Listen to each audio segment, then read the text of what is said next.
Primeira Carta de João, capítulo 1. Desde o primeiro dia estávamos lá participando de tudo. Ouvimos com nossos ouvidos, vimos com os próprios olhos, tocamos com as mãos. A palavra da vida se manifestou bem diante de nós. Somos testemunhas oculares. Agora, sem floreios, contamos tudo a vocês. O que testemunhamos foi simplesmente incrível. A infinita vida do próprio Deus tomou forma diante de nós. Nós o vimos e o ouvimos, e agora estamos contando a vocês, para que, como nós, tenham a experiência da comunhão com o Pai e o Filho Jesus Cristo. A razão de eu estar escrevendo é apenas esta. Queremos que vocês desfrutem isso também. A alegria de vocês duplicará a nossa. Esta é, em essência, a mensagem que ouvimos de Cristo e passamos a vocês. Deus é luz, pura luz. Nele não há nenhum traço de escuridão. Se afirmarmos que andamos com Ele e continuamos a tropeçar por falta de luz, obviamente estamos mentindo. Não vivemos o que afirmamos. Mas se andarmos na luz, como o próprio Deus é luz, vamos experimentar também uma vida de comunhão uns com os outros, enquanto o sangue derramado de Jesus, o Filho de Deus, nos purifica de todo o nosso pecado. Se afirmarmos que estamos livres do pecado, estaremos apenas enganando a nós mesmos. Uma declaração dessas é um erro absurdo. Mas se admitirmos nossos pecados e os confessarmos, Ele não vai deixar de nos atender. Ele é fiel a si mesmo. Ele perdoará nossos pecados e nos purificará de todo erro. Se afirmarmos que nunca pecamos, contradizemos Deus. Fazemos dele um mentiroso. Uma declaração dessas simplesmente revela nossa ignorância a respeito de Deus. Primeira de João, capítulo 2. Escrevo isto, filhos queridos, para orientá-los a não pecar. Mas se alguém cometer pecado, temos um amigo sacerdote na presença do Pai, Jesus Cristo, o justo. Quando Ele se entregou como sacrifício por nossos pecados, resolveu para sempre o problema do pecado. Não apenas os nossos, mas os do mundo inteiro. Esta é a forma de ter certeza de que conhecemos Deus da maneira correta: guardar seus mandamentos. Se alguém afirma, eu o conheço bem, mas não guarda seus mandamentos, é um mentiroso. Sua vida não combina com suas palavras. Mas aquele que guarda a palavra de Deus demonstra o amor amadurecido de Deus. É o único meio de saber que estamos em Deus. Quem afirma ser íntimo de Deus deve viver o mesmo tipo de vida que Jesus viveu. Meus amigos, não estou escrevendo nenhuma novidade. Esse é o mandamento mais antigo que temos, e vocês o conhecem muito bem. Sempre esteve implícito na mensagem que vocês ouviram. Mas talvez seja novo também, pois recentemente se manifestou em Cristo e em vocês. As trevas saem e a luz verdadeira começa a brilhar. Quem diz que vive na luz de Deus e odeia o irmão, ainda está na escuridão. Quem ama seu irmão habita na luz de Deus e não impede que brilhe a luz dos outros. Mas quem odeia ainda está na escuridão, tropeçando, e não sabe que o fim está próximo, pois não consegue enxergar nada. Quero lembrá-los, meus filhos queridos, de que os pecados de vocês foram perdoados em nome de Jesus. Vocês, veteranos, estavam no princípio e conhecem aquele que começou todas as coisas. Vocês, iniciantes, conquistaram uma grande vitória sobre o maligno. Uma segunda lembrança. Vocês conhecem o Pai por experiência pessoal.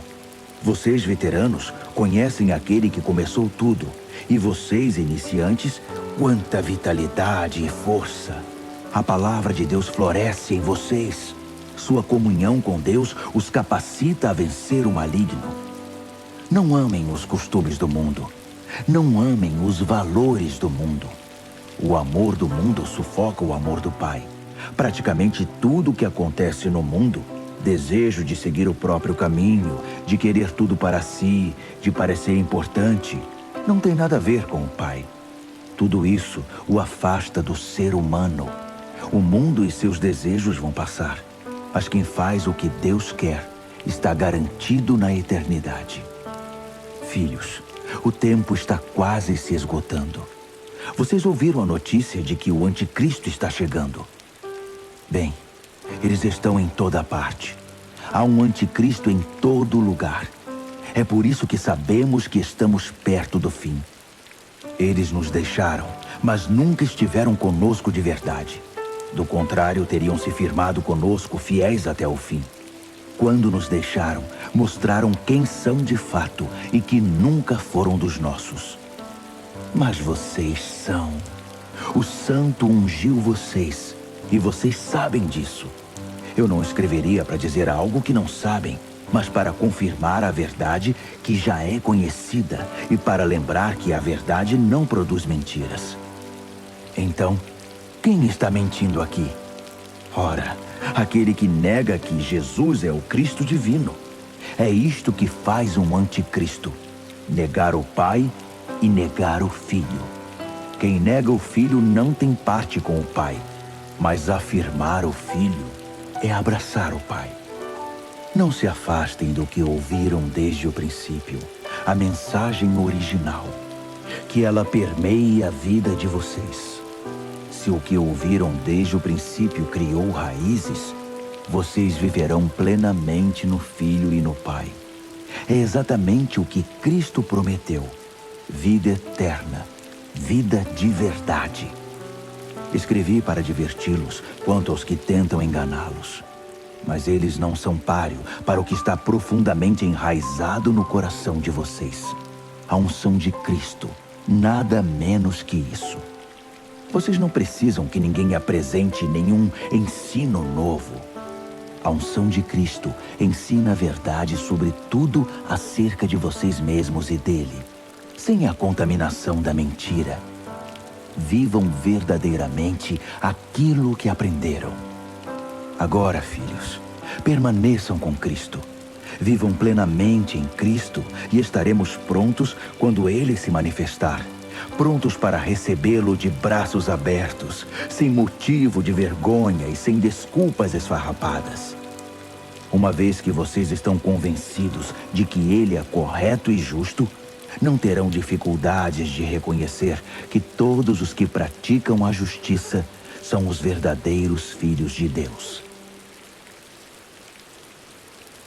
1 de João, capítulo 3.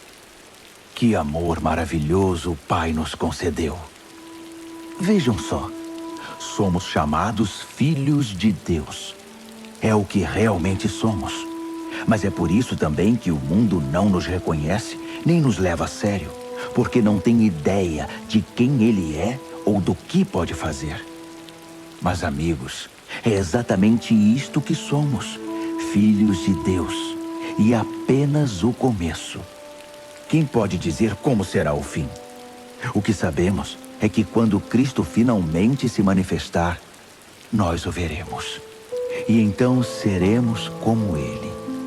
Todos os que esperam sua vinda devem estar preparados, tendo como modelo a pureza gloriosa da vida de Jesus.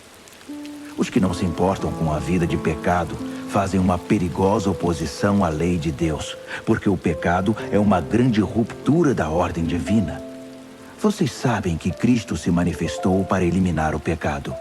Não há pecado nele, e o pecado não faz parte do seu projeto. Ninguém que viva profundamente em Cristo vai fazer do pecado uma prática.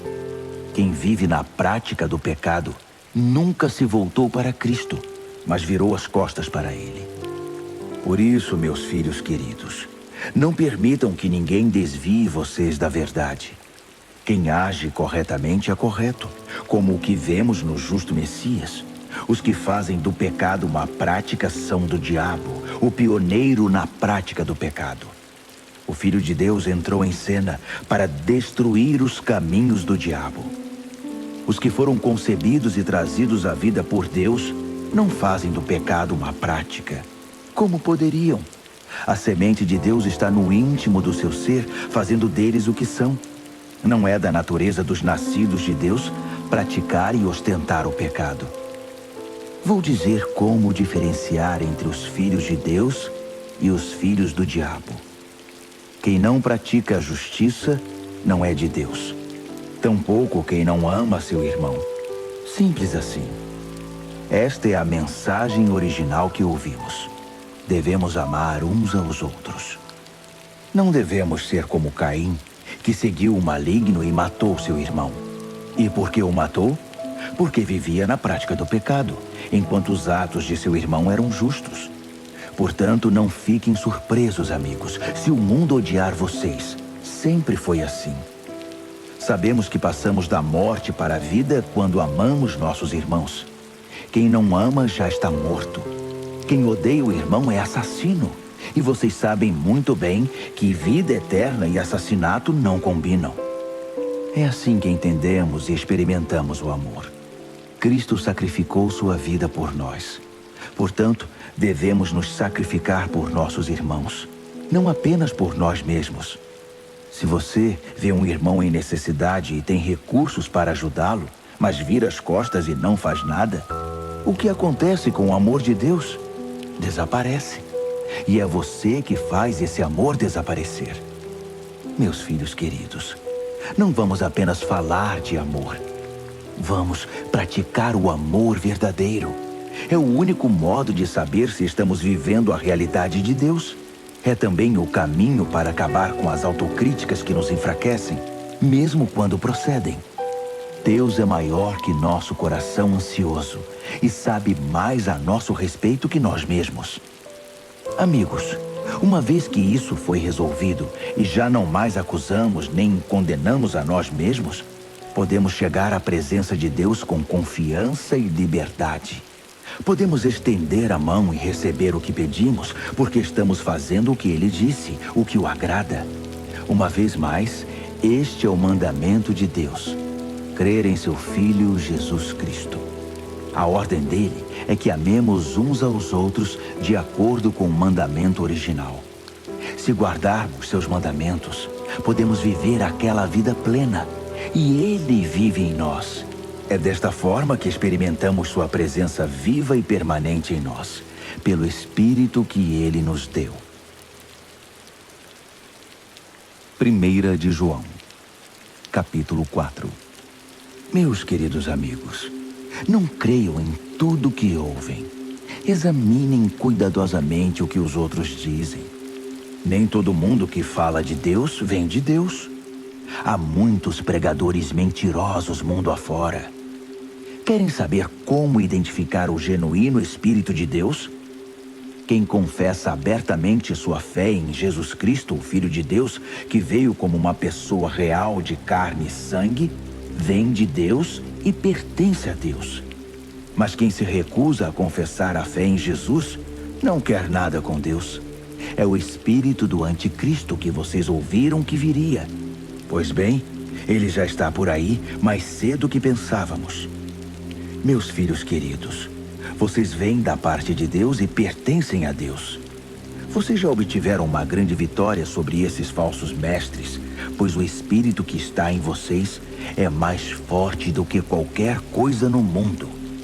Essas pessoas pertencem ao mundo que nega o Cristo. Eles falam a língua do mundo e o mundo os escuta.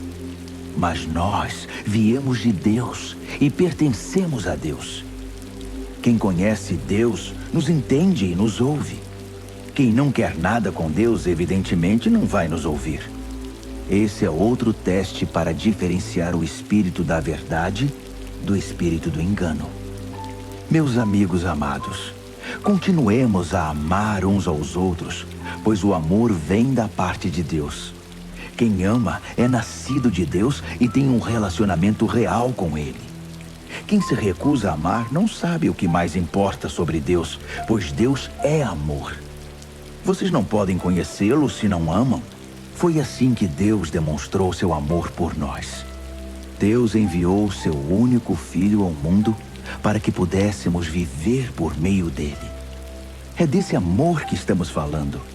Não que tenhamos amado a Deus, mas que Ele nos amou e enviou seu Filho como sacrifício para purificar nossos pecados e consertar os danos que eles causaram em nosso relacionamento com Deus. Meus amigos queridos, se Deus nos amou assim, então devemos amar uns aos outros. Ninguém viu Deus, nunca. Mas se amarmos uns aos outros, Deus habitará no íntimo do nosso ser e seu amor será completo em nós, amor perfeito. Sabemos que estamos vivendo uma vida plena nele e ele em nós, porque ele nos deu vida que procede da sua vida, que vem do seu Espírito. Além disso, vimos por nós mesmos e continuamos a afirmar que o Pai enviou seu Filho para salvar o mundo. Quem confessa que Jesus é o Filho de Deus, participa de um relacionamento íntimo e estável com Deus. É por saber disso que abraçamos de coração esse amor que procede de Deus. Deus é amor. Quando passamos a habitar permanentemente no amor, vivendo uma vida de amor, vivemos em Deus e Deus vive em nós. Assim, o amor tem o controle da casa, fica à vontade e amadurece em nós. E não temos mais preocupação com o dia do juízo. Nossa situação no mundo é idêntica à de Cristo. No amor, não há espaço para o medo. O amor amadurecido expulsa o medo. Considerando que o medo causa uma vida vacilante, cheia de temores, medo da morte, medo do julgamento, podemos dizer que quem tem medo não está completamente aperfeiçoado no amor. Mas nós podemos desfrutar o amor, amar e ser amados, pois primeiro fomos amados. Por isso agora podemos amar. A verdade é que Ele nos amou primeiro. Se alguém se vangloria dizendo, eu amo a Deus, mas odeia e despreza seu irmão, é mentiroso. Se não ama a pessoa que vê, como pode amar a Deus a quem não vê? O mandamento que temos da parte de Cristo é sem rodeios. Amar a Deus se vê na prática de amar o próximo. Vocês precisam amar os dois.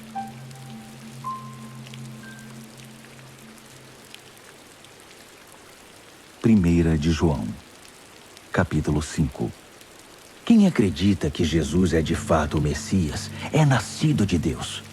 Se amamos aquele que gera o Filho, sem dúvida amaremos o Filho que nasceu. O teste da verdade para saber se amamos ou não os filhos de Deus é este. Amamos a Deus? Guardamos seus mandamentos? A prova de que amamos a Deus está na guarda dos seus mandamentos, e eles não nos parecem difíceis. Quem nasce de Deus está acima da influência do mundo. O poder que põe o mundo de joelhos é a nossa fé.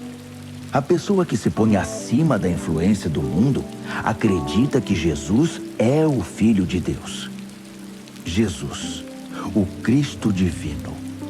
Ele experimentou um nascimento que doa a vida e uma morte que mata a morte. Não apenas um nascimento físico, mas um nascimento batismal de seu ministério e de sua morte sacrificial. E em tudo isso, o Espírito confirma a verdade, a realidade da presença de Deus no batismo e na crucificação de Jesus, tornando essas ocasiões vivas para nós. O testemunho é tríplice: o Espírito, o batismo e a crucificação, os três em perfeito acordo. Se damos algum valor ao testemunho humano, nos sentiremos muito mais seguros com o testemunho de Deus a respeito do seu Filho. Quem crê no Filho de Deus, confirma no íntimo do seu ser o testemunho de Deus. Quem se recusa a crer, está chamando Deus de mentiroso, recusando-se a crer no testemunho do próprio Deus a respeito de seu Filho. Esta é a essência do testemunho. Deus nos deu vida eterna, e a vida está em seu Filho. Por isso, quem tem o Filho tem a vida. Quem rejeita o Filho, rejeita a vida. Meu propósito em escrever é simplesmente este: que vocês que creem no Filho de Deus saibam que, sem sombra de dúvida, têm a vida eterna. A realidade não a ilusão. Na presença dele, temos confiança e liberdade para fazer nossos pedidos de acordo com sua vontade, na certeza de que ele nos ouvirá. E se temos essa certeza, sabemos que a resposta é garantida. Por exemplo, se vemos um cristão pecando, não falo aqui dos que fazem da prática do pecado um caminho fatal que leva à morte eterna. Pedimos a ajuda de Deus e ele nos atende, dando vida ao pecador cujo pecado não é fatal. Existe pecado que é fatal. E nesse caso não digo que se devorar. Tudo o que fazemos de errado é pecado, mas nem todo pecado é fatal. Sabemos que ninguém nascido de Deus faz do pecado uma prática. O pecado fatal. Os nascidos de Deus são também protegidos por Deus. O maligno não pode tocar neles. Sabemos que somos protegidos por Deus. Só o povo do mundo continua nas garras do maligno. Sabemos também que o Filho de Deus veio para que pudéssemos reconhecer e entender a verdade de Deus. Que presente! E que vivemos na própria verdade, no Filho de Deus, Jesus Cristo. Jesus é, ao mesmo tempo, Deus verdadeiro e vida verdadeira. Filhos queridos, cuidado com as imitações.